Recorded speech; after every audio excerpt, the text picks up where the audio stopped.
Meron akong death squad. Death squad. Pero hindi yung mga pulis. Sila rin yung mga gangster. Yung isang gangster, utusan ko. Patayin mo yan, kaya kung hindi mo patayin yan, patayin kita ngayon. Bakit mo isakripisyo yan sila?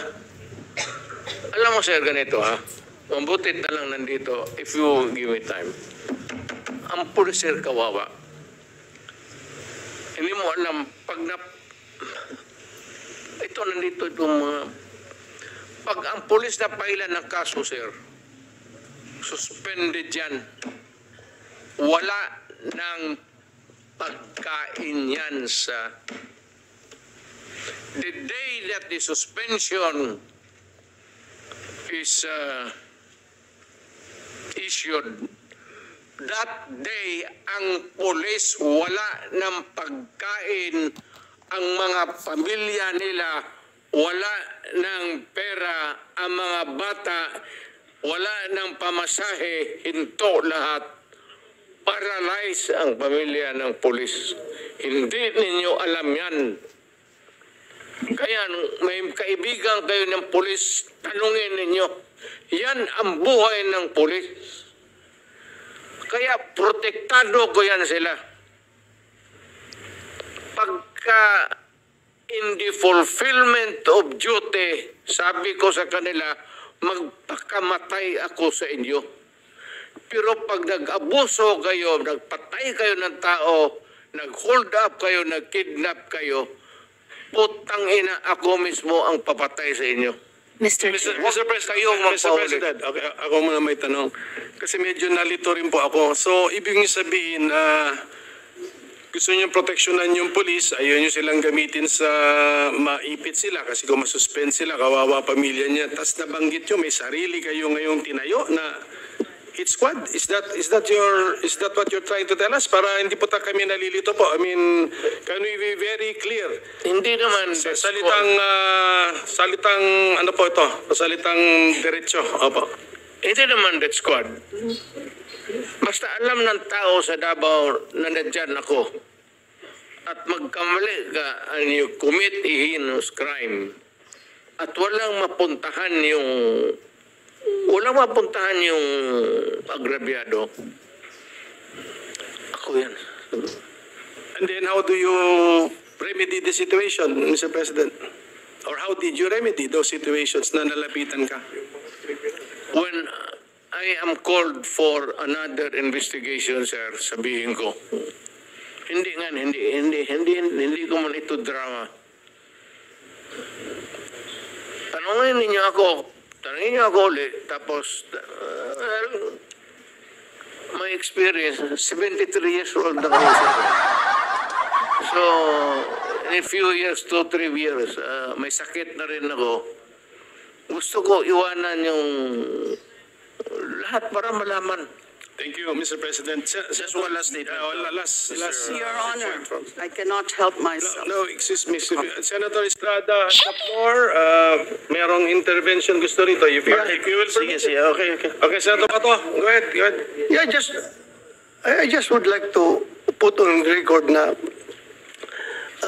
the statement of our resource person, Attorney Laila de Lima, that Davao, dinidisclaim niya palagi na Davao is not the safest place in the Philippines. So what does that make of all these awards that was received by Davao City? Not only the LG of Davao City, the Davao City Police Office, ay palaging Best City Police Office of the Year, halos forever na eh. Kaya there came a point na yung Davao City Police Office ay hindi na sinasali sa best competition as far as unit performance is concerned dahil yung ibang mga syudad hindi na makakatanggap ng award dahil Davao City palagi na nanalo based on record yan sa Camp Crame. Ngayon, ako mismo, I'm from Davao. I can tell you, Davao City is the safest place anywhere I go in the Philippines. The safest place for law-abiding citizens and the most dangerous place for the criminals. Talagang pag gumawa ka ng krimen ng Davao, pulis ako ng Davao, hahabulin talaga kita. Hahanapin talaga kita, Mr. Chairman. Pag ikaw gumawa ng krimen sa aking syudad, hahabulin talaga kita. Kaya po, Mr. Chair. para pagbigyan sila na naman. Huwag nating kalimutan, may bombshell na inamin ang dating presidente kanina. Sinimulan niyang i-implicate, ilaglag yung mga ilan sa mga dating PNP officials natin na involved daw sa Davao Death Squad noon. Pero sila mismo, sinabi nila na may death squad sila. Siya. Bagamat hindi daw pulis, may death squad siya. Yun yung iniimbestigahan nga natin dito, Mr. Chair. Yung war on drugs, yung extrajudicial killings na nangyari nung war on drugs, sinimulang modelo sa Davao noon, tapos iniimbestiga natin kung yun ang ginamit na template o modelo para i-scale up nationwide. So, bombshell yung sinabi po ng dating presidente na meron na silang death squad. Ano man ang pangalan yan, police o non-police ba yan?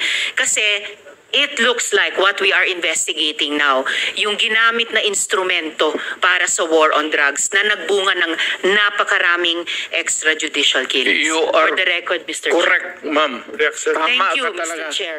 Tama ka talaga. So, ganito na lang. Huwag na lang yung pulis. Kawawa yan, wala yung sa experience, Davao. Ako.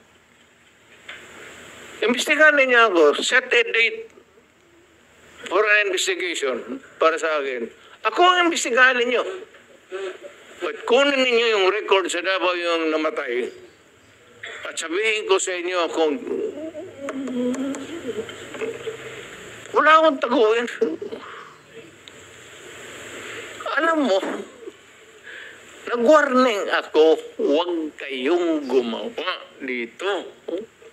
Kasi gusto ko ang Davao. Ang Davao was a very kawawa noon. Alam ninyo sir, alam ko. Kung panahon ng NPA nung hindi pa ako mayor, kita mo ang Davao. Saan ang pamilya nila? Sa Davao. Kaya umakyat ako sa bukid. Sinabi ko, stop it. Huwag ninyong patayin ang mga pulis ko kasi putang ina yung pamilya ninyo.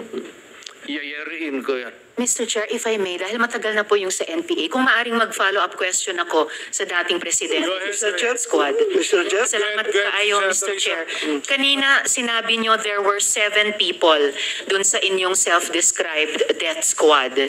Ano po yung mga pangalan nila at paki-describe yung structure ng organization na sinet up nyo, yung Death Squad na iyo? Yung death squad ko? Ang death squad ko, ma'am, is before it is organized.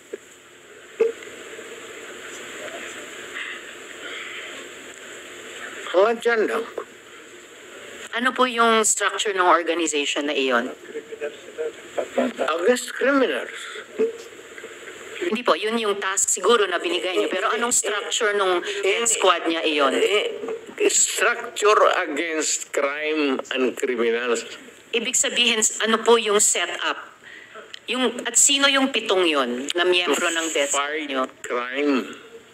No sir, yung pangalan nung sabi niyo, 7 tao na nasa Death Squad niyo. Mukhang patay naman sila lahat, ma'am. It's okay sir, ano pong mga pangalan nila? You know, when I was mayor, I was about 43. I am now 73.